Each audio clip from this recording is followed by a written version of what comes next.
I'm Gregory Isaac Stone in the professional world, just Gregory's fine casually. I'm from Bloomington, Indiana. Well, both my parents are kind of theater people. When my mom's a Northeastern grad, she majored in theater. My dad did theater, that's how they met. And they started a children's company back in Indiana when they moved out there. My junior year in high school, we did a staged version of The Breakfast Club, which was really, really fun. I played Bender, the kind of rebel character in it, and I remember that was the first time I did a show and I felt like, this is really cool, there's something kind of deeper I connect with that I kind of want to pursue.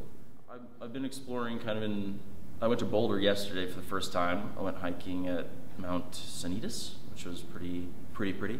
And I've been exploring, like I went out past Confluence Park, along that kind of canal walkway that kind of wraps around the city. And I like it a lot. It's clean, but it's kind of liberal and thriving. It's a fun town for sure. See, I went to the Boston Conservatory. I was fortunate enough to be the commencement speaker or representative for students, and I themed it with a book about Grover that I read as a child. My favorite childhood book growing up is a Sesame Street classic entitled The Monster at the End of This Book.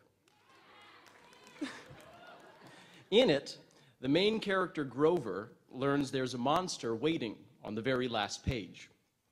Terrified, he goes through leaps and bounds in order to avoid meeting the scary figure.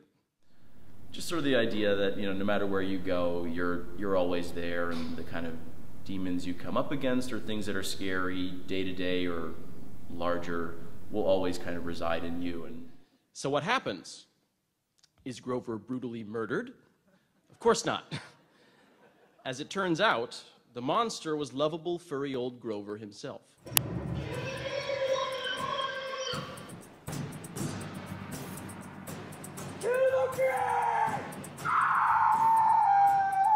Some perhaps parallel themes with Lord of the Flies right now. Right, totally, absolutely. It's a great way to kind of connect with your sense of empathy as an actor too, because I'm playing a kind of darker part in this production, and kind of knowing that the monsters that exist are really inside of you, and it kind of forces you to understand the choices you make as a human being and then as an actor, as a character, and that's very special. I would change the need to ask that question and change people's perspective that anything needs to be fixed or changed, because I think that that's the root of a lot of issues already, is looking at something and thinking that we need to improve that or make it better, or there's something not good about it inherently.